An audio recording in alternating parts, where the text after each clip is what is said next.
Hi everyone, I'm Nikki Novak and I am here with Jennifer Lee. Jennifer, it's so great to see you. Great to see you too. This is a very big, D23 is such a big thing. Yes. Is this like your birthday? How does this feel for you? I feel like this might be one of the biggest ones yet. I'm absolutely having a blast, and it's so great because we have an incredible performance from Moana too. Yeah, tell me about that. So yeah, Ali is here in Dwayne, and she is performing the first song in the film. There's an incredible trailer we've released, so people are getting a deeper look into the story that we're telling from Moana 2. But it's always great to hear Ali sing. Her voice is incredible, and I can't wait for people to get the first sample of the new music. Okay, so this is new music, brand new music for this film. What can you tell me about the song?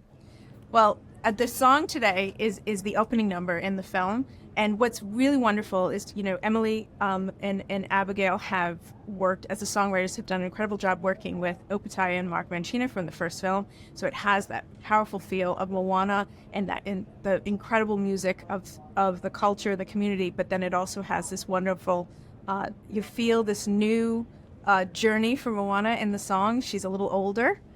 She's got the incredible spirit she has, but also you get this sense of the new journey to come, which I love. Well, Moana is the animated movie I think I've seen the most number of times, because it is that movie that if you're having a down day or whatever, you can put it on. And so how does this film differentiate itself from the first one? How will it be similar? Well, I think the biggest thing is you think about a lot of people who do know the film is like, she wanted to restore the heart of Tafiti. She was going on adventure for the first time, not knowing what was out there, not knowing what she could lose. She was young and she had that great chutzpah. She's a little older now, and now she's being tasked with an even bigger journey. And this is one she's got a new little sister. Yeah. So much harder to leave home. She now understands the dangers that are out there, so it's a little harder to leave. But this is about, the first one was about the past. This is about the future of her people, and she needs to connect the people of all the ocean together, and that's falling on her, and go to skies she's never seen before. So it's a much bigger journey, and it's one that is going to ask even more of her than ever before. Thank God Maui's out there, I think she says. They find each other, and they find, I feel like, what is a stronger sense of what they are capable of than they ever knew. So let's talk about Dwayne. We have to talk about Dwayne. Coming back, and then he's also going to be in the live action version. Have you talked to him about how, he already has the physicality for it, but sort of how is that going to look? I think that's what's so fun is we've never done anything like this before. I don't think it's ever been done in history. It's not been done before, but it was, the thing is, the live action versions of anything, we tend to, it's a different team, and we tend to say that's your interpretation and how fun that is. But in this one, it was something that Dwayne just is Maui, and to us, and he feels, he exudes it in every part of who he is, and not just in his incredible voice. So for us, it was just such it feels very organic and really fun. And his commitment to Moana, how wonderful he has been and supportive. It's been great. But we've also had some creatives, Jared Bush and Dana Miller, who write Moana 2. And Jared was on the first Moana. They have written the live action. So there's a different bridge than we've ever done. So I'm really excited about that. Wow. Okay, so that collaboration. Let's talk Frozen. Where are you in the process, first of all?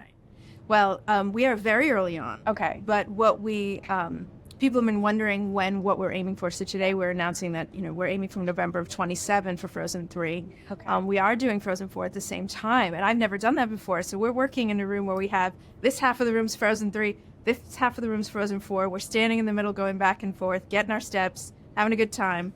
But it's very early, and today we did something we've never done before, which is we brought up our very first piece of concept art by the incredible production designer Brittany Lee, and it's concept art. So that means it's like we're in development. These are ideas.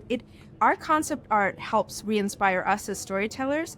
It's not the final. It's not even close to what the movie's going to be yet in terms of us knowing. So we get a little nervous, but we're also going, this is D23. These are the best Disney fans. They are so giving to us. And so we just felt like, can we let them in our process in a way, in a different way? And so I'm excited.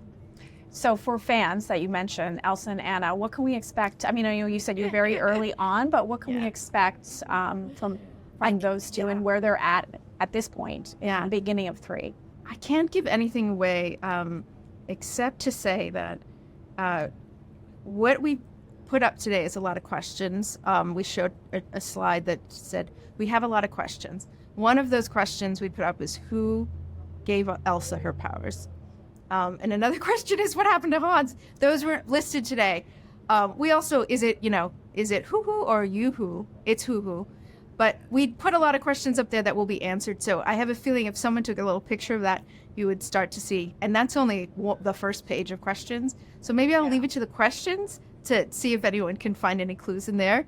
Because that's how early on we are. So Into the Unknown and Let It Go, obviously bangers. People love them. Where are you in the music, the musicality of it all?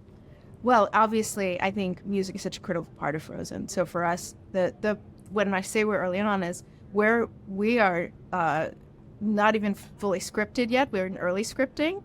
So it's too soon to know where the musical language will go. Okay. But it will be Frozen musical language, and that's important. So there's a lot to come there. But this is that stage now where it's about, we always start with story, and even with our songwriters, we start with story. And we work story back and forth every day. So that's really the early stages that we're in. How do you decide on the one, though? Because I imagine there's so many ideas thrown out. Yeah. How do you know? Because until fans see it, until audiences respond, there's always that question of, are we going down the right path? Yeah, well, I think it's always the question I think we ask and push ourselves every day as we're building anything. I think there's something I remember the moment we first heard Let It Go, and Bobby and Kristen brought it in after a weekend of, I think they discovered it in the park. They were in Prospect Park in Brooklyn, and it sort of started to flow, and we heard it, and there was just this thing where it resonated so powerfully with us that we even rewrote the film in support of that song, and that's where I knew something was special was going on, and that's all you can know. We didn't know if you can't really know if it's going to resonate. You can only know what you all feel collectively, and it did something that was really powerful for us. And it's not just one of us, it's a group of us. So you start to see the excitement on each other's faces, or the inspiration it triggers, or the emotion it triggers. And those are your clues, I think. Yeah. Zootopia 2. Let's talk about Zootopia 2. The animation in this movie was so beautiful. Obviously, it won, for Best Animated Feature. But you have a new casting announcement. You have new. Can you talk a little bit about that? In a fun way, we have reptiles in this, which is new to our mammalian world, which is great. So Kui Hui Kwan has decided to be one of our main characters, Gary, who's an incredible snake, and people are getting a little glimpse of Gary today here at D23, which is wonderful. They're also going to get to see marshlands, the marsh market, which is actually aquatic mammals. We forget that as well. So getting to see the interaction of them in the world, I think, is pretty fantastic as well. Okay, so I want to ask you personally. I love the Disney princesses, and fans have been requesting for so long a Disney princess team up. Oh.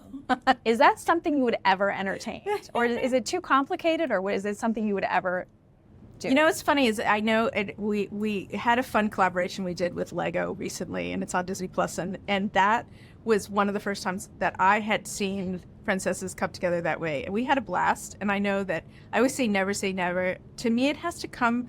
How we work at Disney Animation, it comes from a filmmaker, and it comes from the story. And if it's a great story, it might be complicated, or someone might find an extraordinary way to do it. So I'll go with what Simone Biles said recently about if she'll keep going, which is never say never. So, okay, so I'm going to go one further with that. The 100-year anniversary that you just had last year, you did a short film where we saw so many of the classics, and it made me want a full-length feature. Is that something that you think? Because then you'd be dipping into like way back as well. Yeah, there are a couple filmmakers right now who did that short that are just hearing you say that. And I think, again, never say never. What was really fun about that project for us was we didn't know if we brought our hand-drawn and CG together, how would they work together? And they really did. And to get to see characters, Moana, holding a character from Little Mermaid, and like getting to see that integration, I think for all of us, it sparked a real excitement and obviously just a lot of emotion because this is the whole legacy together. So we'll see. Well, I'll leave it there. Thank you so much for coming in. Thank you so much. Happy D23. Happy D23.